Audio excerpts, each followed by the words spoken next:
5.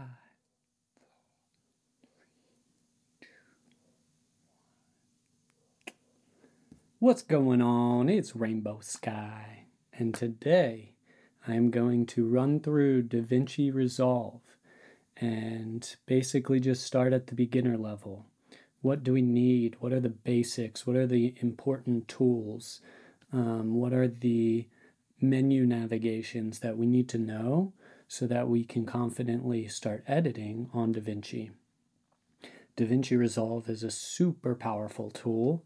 It was first known for its color grading, professional color grading, and basically they turned it into a really great editing app as well. So what I used to love about Adobe Premiere and all the Adobe products is there was Adobe After Effects and Adobe Premiere and Photoshop, and they could all kind of like talk to each other. And kind of what's cooler is DaVinci Resolve just combines everything. It has special effects, it has audio editing, it has color grading, it has everything you'd need. So even the free version offers literally everything you need. Let's just dive into it. Open up DaVinci, and we could even open up a brand new project. So I've got a whole bunch of different projects here. These are all in my local database, which basically means they're all on my computer. It is best to host the projects on the computer and host the videos on a drive. I've got 3 different kinds of drives that I use and 3 that are common that are out there. We've got the Lacy, which is a middle ground hard drive. What I really like about it, obviously, is soft coating. It feels like it can travel with me.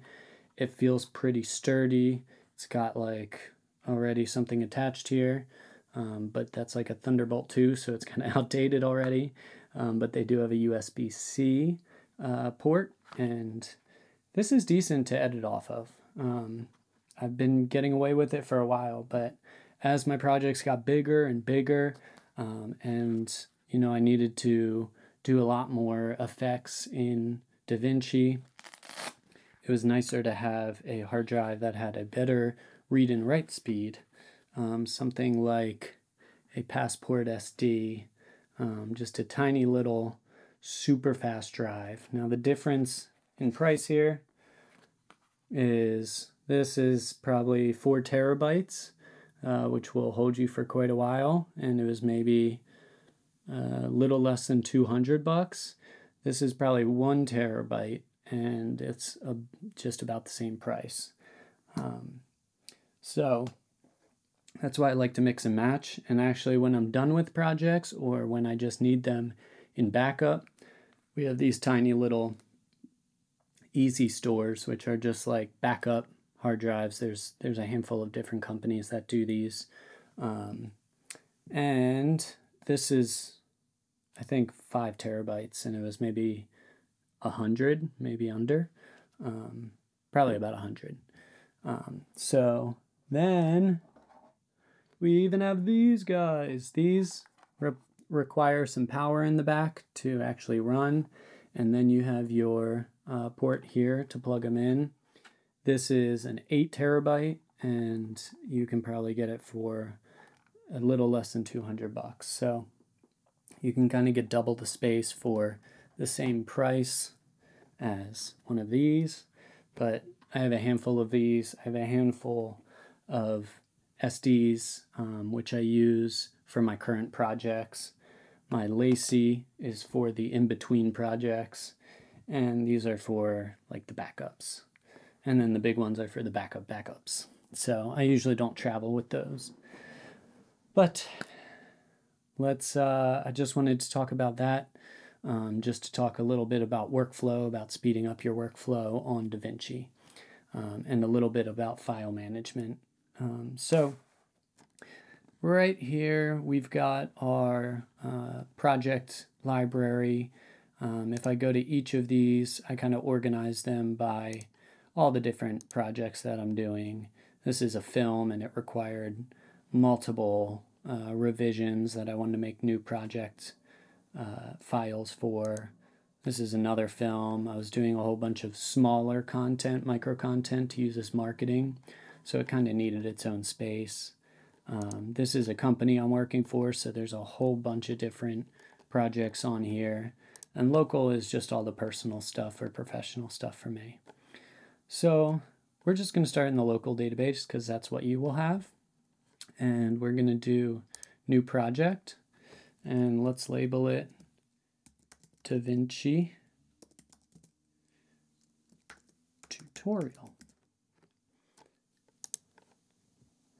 All right, there's a new version. Wow, I've got 18.5, which does have a handful of really cool AI features. I'm sure 18.6 is great, but honestly, I'm not going to jump to it. I'm going to do skip. The reason being, a lot of people will not skip to the newest version right away until they've heard a little bit about the new install because it could have glitches in it. I know Adobe Premiere crashed for me every single time I updated it. It was just terrible, and so I felt it getting worse and worse. Divinci hasn't necessarily done that, but I do want to read into the next version before actually updating. And something I learned, I believe I went from Divinci 17 or 18.1 or 2 or something to like 18.5, and all my project files were deleted.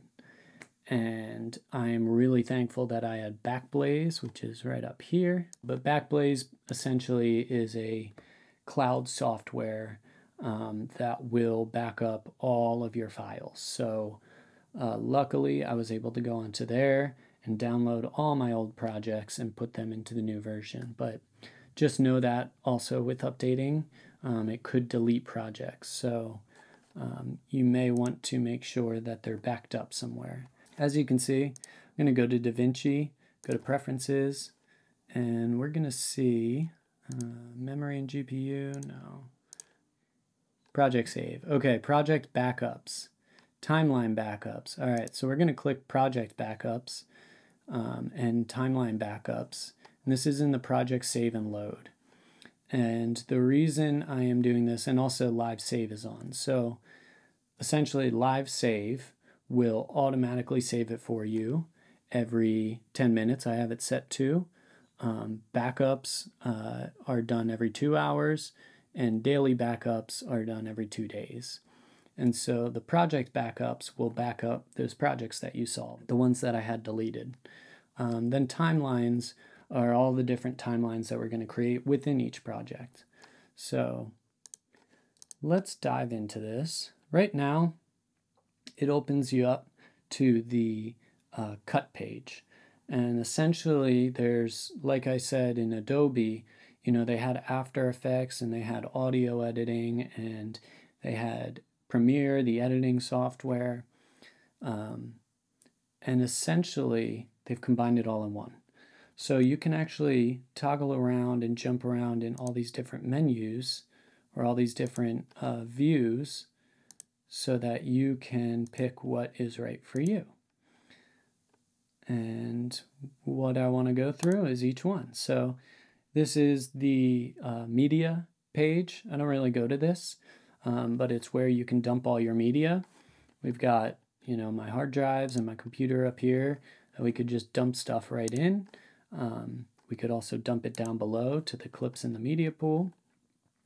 But like I said, I don't really use this, so we could also dump files into this cut page. I don't really use the cut page either, but it could be nice for people who are coming from iMovie or editing on their phone, because I believe it keeps it really simple in the cutting, but there might be limitations on what you can actually do with the footage. So I'm going to save that for another time because I don't really use that. What I really like to use is the edit page. The edit page has everything you need. So up here is where we can dump all the clips. Here is actually where we can dump folders. So if I have all the footage in this one folder right now, I can just grab that folder, and instead of dumping it here where it will probably break apart the folder. Yes, we will get this notification, change project frame rate. Let's change it for now. We'll see what it changes it to. But as you can see, it just dumped all my files into here out of the folder. And so I would have to click this, which I did Command A, select all. I would right click it. I would create bin with selected clips. Then I would go over to bin 1, and then I'd say world brand new footage, and now it's there. However, there's a faster way. Undo, undo, undo. I'm going to just drop that folder to the left, and now it's going to keep my folder. Already created it.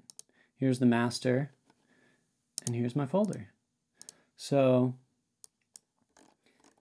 it doesn't look like I have any content that is not in 23.976 or 24 frames per second. This is the typical frame rate used for cinema. So even if you're shooting on your phone, you can actually change your phone to shoot in 24 frames. And basically that will give you a little bit more of a cinematic look. The reason being is that there will be a little bit more motion blur. If it's on 30 frames per second, it's going to look a little more like TV, because that's what they shoot. And you'll see that TV doesn't look very cinematic.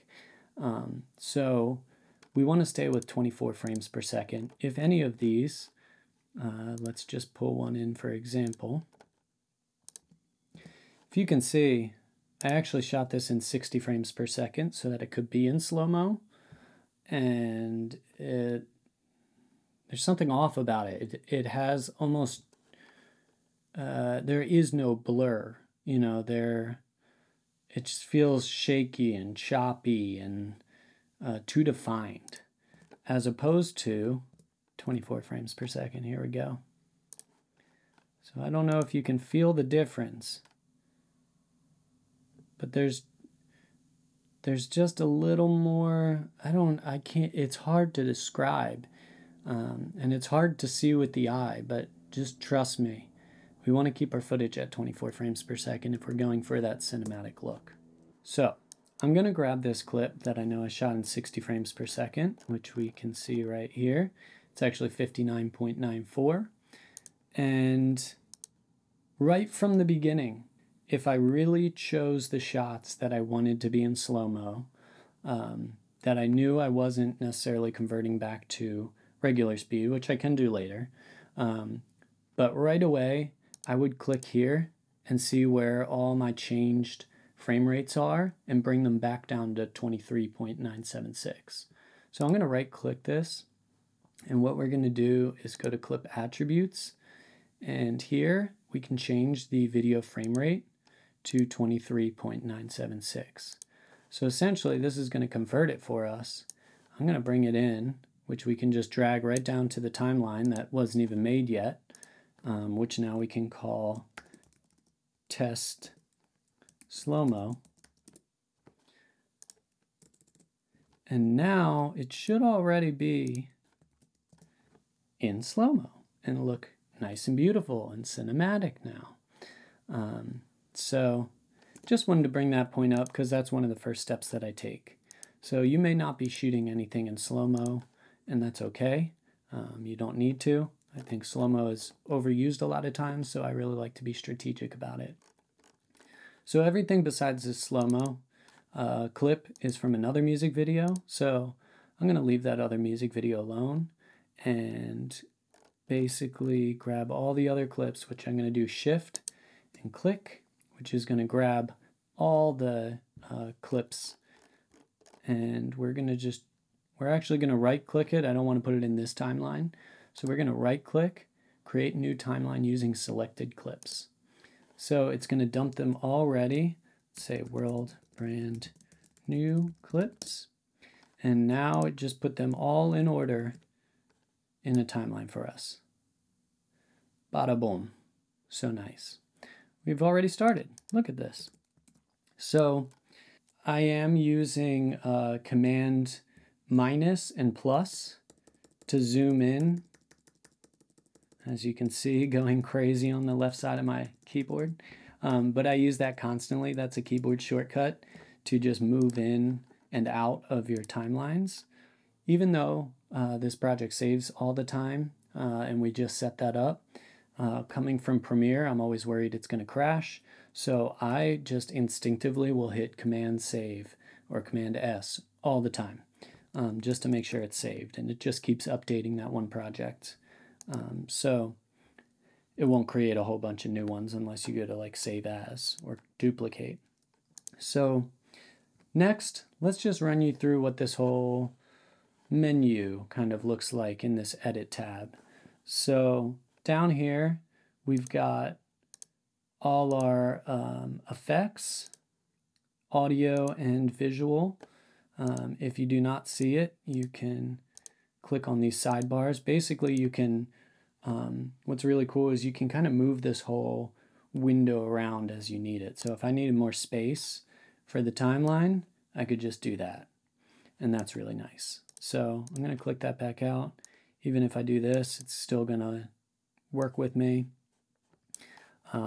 Maybe I'll close that sidebar because we don't need that right now.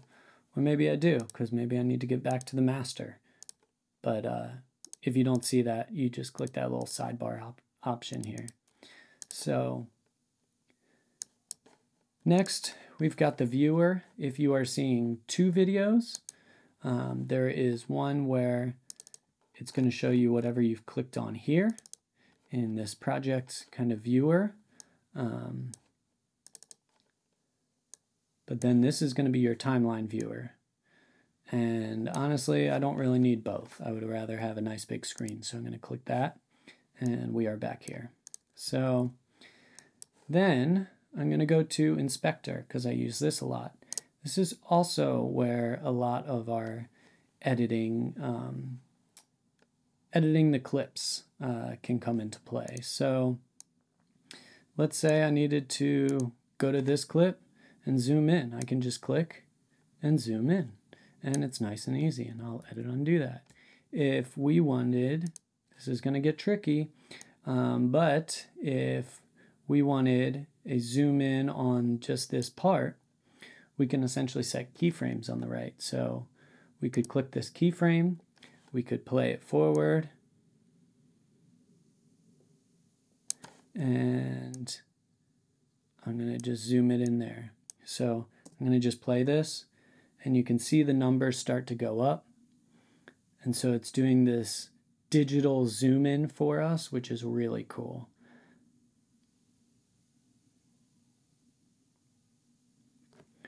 So this is kind of more complex stuff, but really, really cool.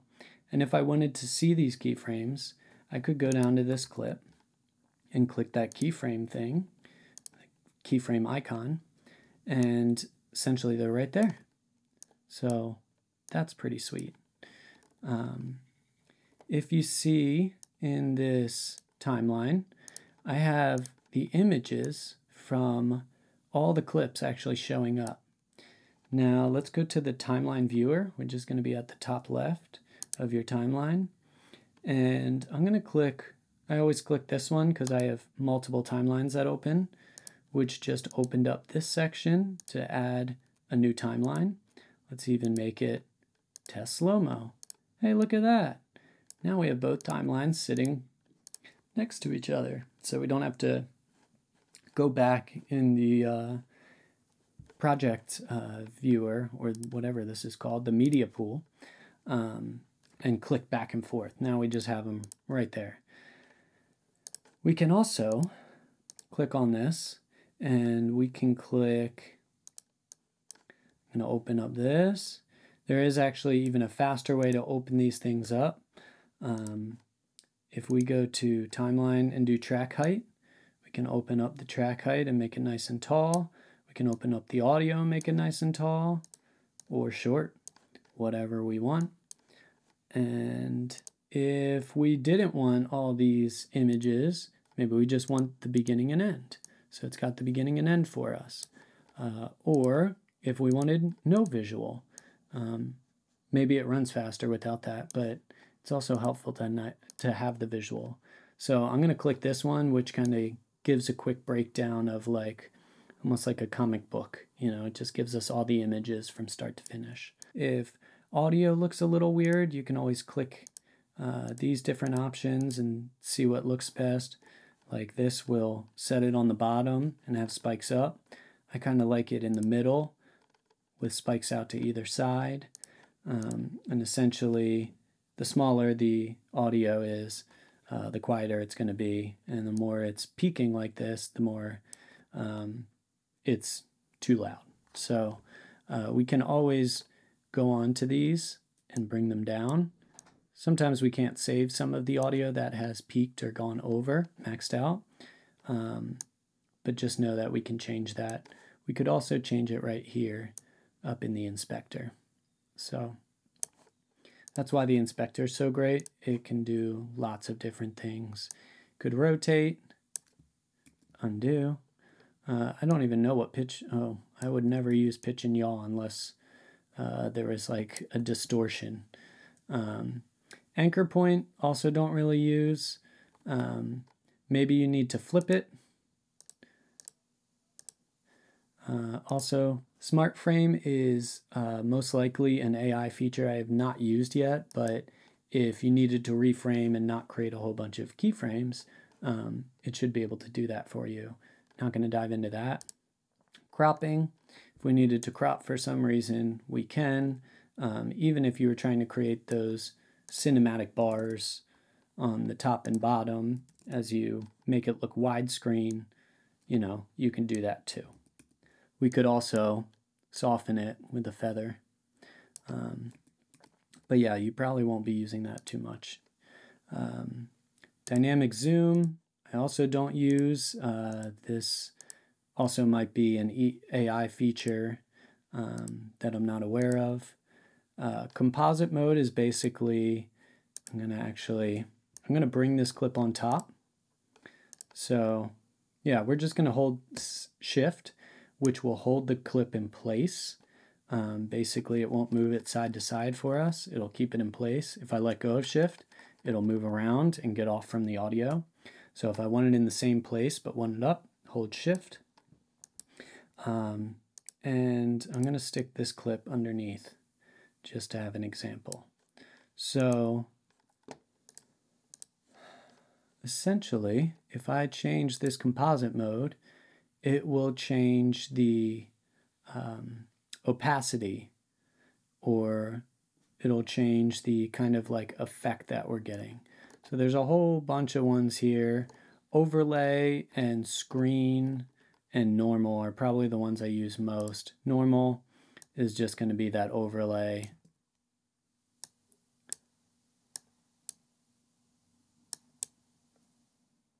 Which we can also set keyframes on. Screen is going to kind of remove the darkest parts of the image. And now we've got this cool effect going on. And the other one is overlay, which has an interesting, it usually gets pretty dark. So you'd really have to pick what you want to do with that. But we're going to undo all this. Just wanted to show you. We can always do edit undo and bring everything back, which is cool. We're going to keep moving. Speed change, don't really use much.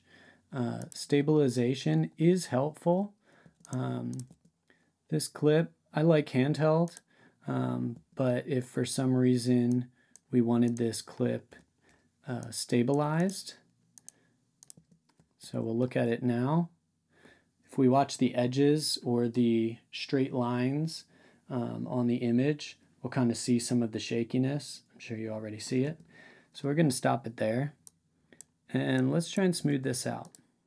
So I'm going to just click on this clip right here, the one we want to smooth. And I'm going to do cropping ratio. It can stay about 0.5. Smooth, I'm going to move it to like 0.4. And strength, we're going to move down. So strength is really where, I mean, I can probably show you.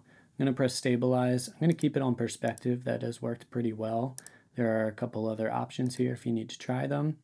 Camera lock is also an option, but I don't really use that. But I'm going to click stabilize. Does it really quick. Warp stabilization did not work as quick in Adobe. It did not work as well. This, even with the strength, it actually might look okay. Now, if we look, I think I have a wide angle on here, which is really obvious for the shakiness. But there was some warping in the left, if we look over here. Yeah, so there's like a little bit of wobble. So we may be able to fix this by just bringing the strength down a lot. Since this shot is wide angle, bounciness is noticed a little bit less, as opposed to using something like a 200mm lens. I'm getting very complicated here now. But a really zoomed in lens, you're going to see a lot of that shake. On a wide angle, you'll see less of it. So we actually don't need a lot of strength here, and the less strength we use, the less obvious it will be that we stabilize the shot. So let's look at it now just at 0.2. So already way less warpiness. It just kind of has this bobble back and forth, but I think that's just how my camera move was anyway.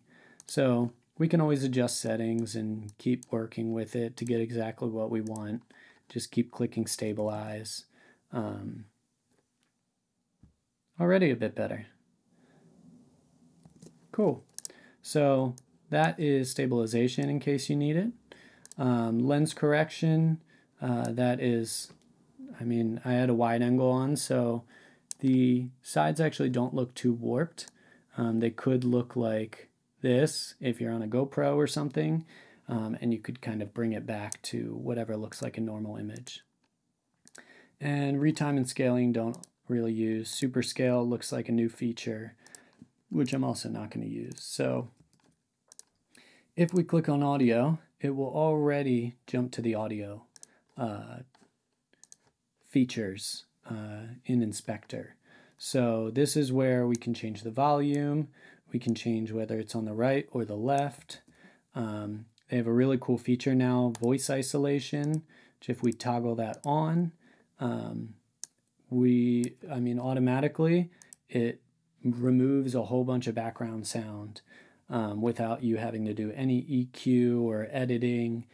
It just removes it with one click, it's really amazing too. Dialogue leveler also can really help you if your dialogue is a little quiet and a little loud.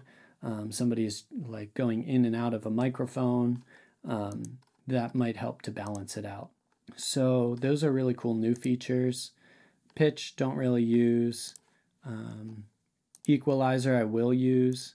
So this is getting a bit more complicated into audio stuff, but essentially, I'm not even going to go too much into this, but if I wanted to adjust the audio and how the low frequencies were coming in, or the mids, or the highs, if one of them was too loud or one needed to be brought up, you can do it here. So I really like the EQ area, but you may not use that right now. So let's keep looking through this menu to see what else we might need. This magnet or the snapping, which you can turn off with S. Basically, if I have it on, it will snap right to, you can see the arrows, it'll snap right to wherever I want, even the cursor or other clips. But if I have that off, so I turned it off, it will glide a lot more freely. And so just know that that's a feature. We also have linked clips here, which if I click on this, it grabs both of them. So whatever audio and video is linked up, it will already grab them just with one click. So if you're moving audio and video around, that can be helpful. If you're trying to do something just like moving the audio waveform without the clip, then we may want to click that off so that we can move this freely. So those are helpful. I usually have snapping on and linked clips sometimes on for the beginning and then off later when I want to, get a little more free form with my edit. This whole timeline, if we really wanted to focus on seeing the timeline itself down here and the image. I could turn off inspector, I could turn off effects, I could turn off media pool, and look at this. Now it almost looks like the cut tab. You know, very simple. Keeps it very simple and clean. But let's maybe get the effects back in there because I might need them. Let's get the media pool back in there. Let's get the inspector back in there, or take that out, whatever. We can kind of adjust as we need, which is really cool. So, I think these are some of the big things. I'm not going to go through a lot of the effects. You can look at them there, but there's blur and there's transitions. But let's jump into actually cutting footage. So I'm going to go back down here and just click on this keyframe thing so it's smaller. I'm going to go to the timeline viewer and just bring down the audio and the video because I don't really need them that big. I would rather have a big image in front of me. So from the beginning of a project, I will usually cut selects, which is essentially watching through all the footage and just cutting what I call it trimming the fat or cutting the fat out. So like anything that's a wobble, usually when I'm first turning on the camera or setting up the shot, like I'm looking for a shot with my dog in it. She's fixing the guitar. Okay, here's a moment, you know, maybe we actually wait for the action we want. Okay, so the dog laying down its head. We waited there, we got it, boom. That's our moment. Now, we could jump around to different tools on the mouse to actually split this, but I'm going to show you a super fast way to do it. And I will export my keyboard shortcuts so that you can have all the shortcuts that I've set up and you don't have to do this process. But if you do have to do this process or want to create your own shortcuts, this is also how you do it. So Divinci, keyboard customization, and now this looks very complex, but let's show you some keyboard shortcuts that I use. So E is one I use, which is what I'm going to use right now to basically split the clip or cut the clip right down where the cursor is. So that's split clip. So if I needed to actually create this shortcut, it says application. I've clicked on the keyboard letter and I'm going to click that split clip. It has it down here. These are all the commands that Divinci can do and all the commands that you can set up keyboard shortcuts to. Like jumping to the razor is Command B. So if we were going old school, we'd go Command B, and wow, look, now we've split it. But I'm going to make it even faster and just do one key. So I'm going to do split clip for E. If I delete that and just click E, boom. Now E is set to split clip. Another one I use is ripple delete. And so that is just R. And essentially ripple delete will, I'm going to cancel. Let's save these. Okay. I'm not going to show a whole bunch more on these because these are the two big ones. But if I click E, which is split clip, now it has split the clip for us. Bring this up so we can see. This looks like another good moment. As you can see, I can quickly scrub through things and find the moment I want. So maybe I'll stop here as well. And I'm going to create a cut and bring it back to boom, before I move the camera. So check this out. Let's get the beginning of this action as my dog is laying down its head. Boom. And boom. So these are the two shots we want. They're really nice. Boom, boom. So as I'm creating these selects or basically picking the shots that are worthy of keeping, I actually have keyboard shortcuts set up for 1, 2, 3, 4, 5, 6, 7, 8, 9, and they're all different colors. So we've got teal, We've got pink, we've got yellow, we've got green, we've got orange. So all of those mean a different thing to me. You can make them mean whatever you want to you. It's just for organization purposes. So I'm going to click on both these clips that I like. I'm going to press 3, which is gold for me. That means it's a golden moment. And I want to keep those. So everything else on that clip, I want out. So I'm going to click this clip and I'm going to do the ripple delete. Boom. I'm going to click this one, ripple delete. Boom. Click this one, ripple delete. Boom. Look at that. Now we are cutting in seconds with a couple little key clicks. I didn't have to change my tool. I didn't have to use the mouse much. I'm just like, it's just all about the single keys and what you need. So let's see. I don't know how much more there is I actually want to show on this edit table. So let's just jump to the other menu pages and just show you what's in them. Fusion is for kind of like special effects. It is still a little confusing to me, to be honest, and I took all the classes I could in Adobe After Effects, so I feel like I understand some special effects, but this is a bit more complex. So this is maybe a tab you want to stay out of, at least in the beginning. And this next one is the color tab. And so it will look more probably like this. May even have bars. So this is also a complex tab. I had to do a lot of research to actually figure out how to use this. Once I did, it became one of the most powerful windows ever, and now I love color grading. So I don't want to dive too much into this, but if you wanted to go into here, you know, you could change your the image just with a curve, like in Photoshop. You can also use these wheels down here and bars to bring up we have the low, we have the mids, and we have the highs. And so now we have a brighter shot, yay! We can even change the temperature here. So I'm going to bring it down to blue. I'm clicking and holding, and maybe even a little green or something. And now I'm just trying to balance out the image to make it look a little more natural, because we had an ugly yellow light. We can also change the saturation here, and we can change the hue, which might be helpful. That's kind of all I might want to show you in this tab. It can get a lot more complex here, but those are the basics.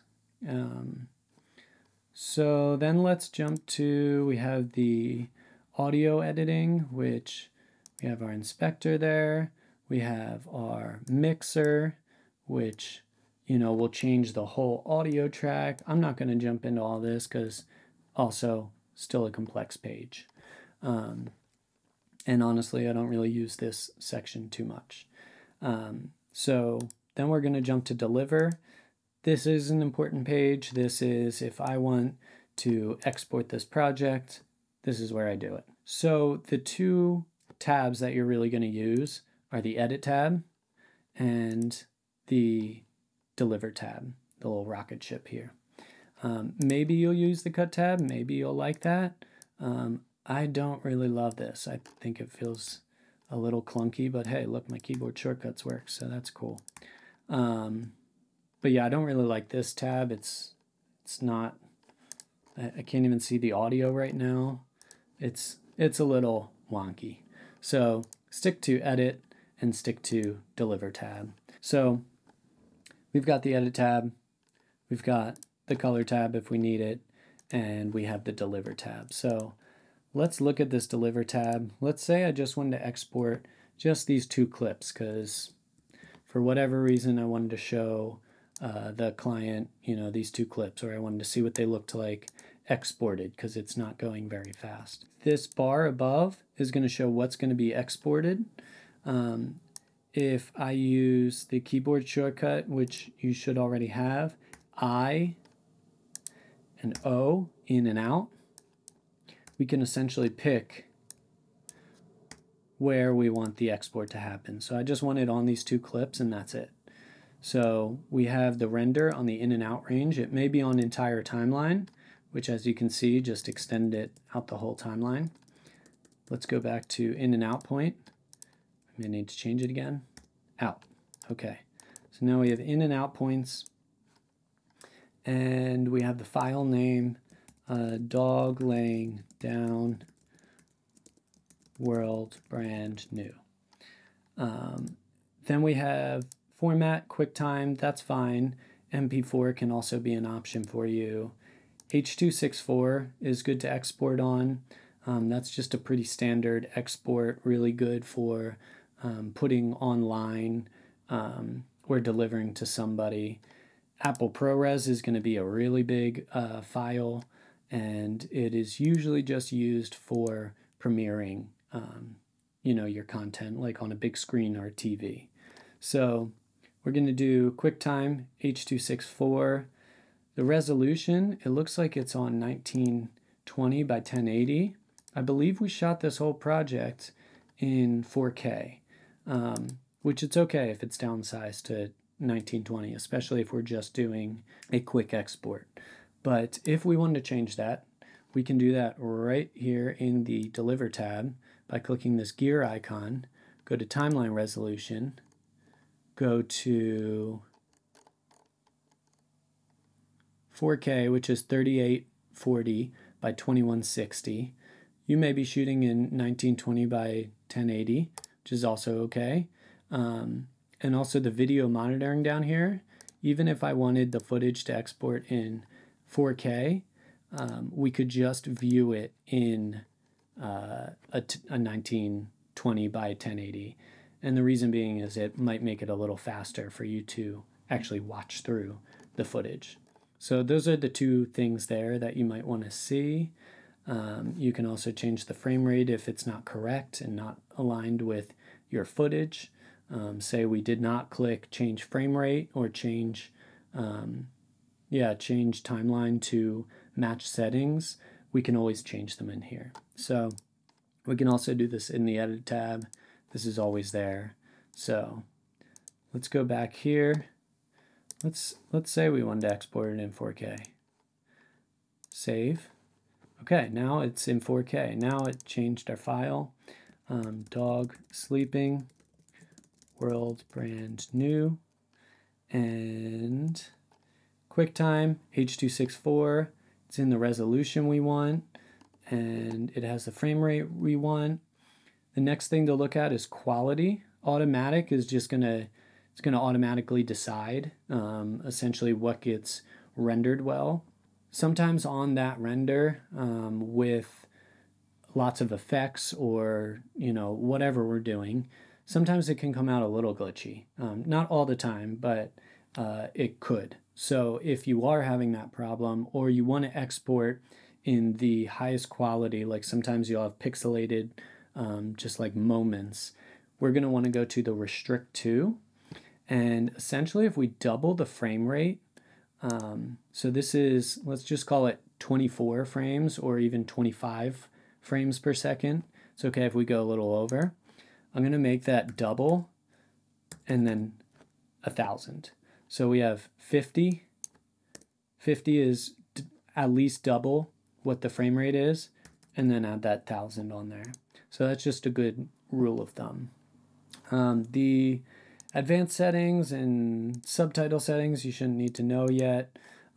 So this feels pretty good. It looks like location is not chosen. So let's go to Browse, and let's put it in RainbowSky Film School. And we're going to click Save. We could also render out the individual clips. So it would render out each clip individually. I'm going to do a single clip from the in and out point. And this feels pretty good. So we're going to add it to the render queue, which is going to jump it up top. And once we're here, then if we need to change the settings for any reason, we can click that pencil and it will throw us back here and we can edit again. And I'm going to do update job. Okay, great. If we wanted to do two exports for some reason, there, now it's shown twice. If we don't want the second export, we click X. Super easy. So this is the clip we want exported. We're going to click Render All, and Divinci exports in seconds. So we have successfully exported these two clips from Divinci. I wanted to also go over transitions and titles. So these are two things that we might use after we've cut all the selects. So something like a transition from one clip to the other, we can create a really slow fade. We can also add really funky transitions, but I'm just going to go over the basic fade, crossfade. So if we see our mouse, it actually changes its cursor automatically based on what we want. So the arrows pointing out will basically adjust the clips and slide them. If we go to just the clip going out or the clip going out the other way, basically like an end pointing out, that will just shorten the clip. And if we actually right click, we can do add cross dissolve. So as you can see, I have these clips actually linked still. So it actually ended up adding a fade to the audio as well. And as you can see, I can actually extend this fade as long as I want, which is really cool, as long as there are actual frames there to extend them out to. But essentially, I would end up using this as like a blend to go, you know, passing of time or changing scenes. I wouldn't necessarily use this in the same scene, but let's say we wanted the passing of time of the dog was sleeping for a while. So we're going to use this crossfade here. So if I play it through, boom, wow, how nice. And obviously we can still adjust it after, which is really cool, and the crossfade stays there. So that's nice. And yeah, the audio can also actually be separate. If we unlink these, I could make the audio transition very long. I could also make it very short, whatever we would want.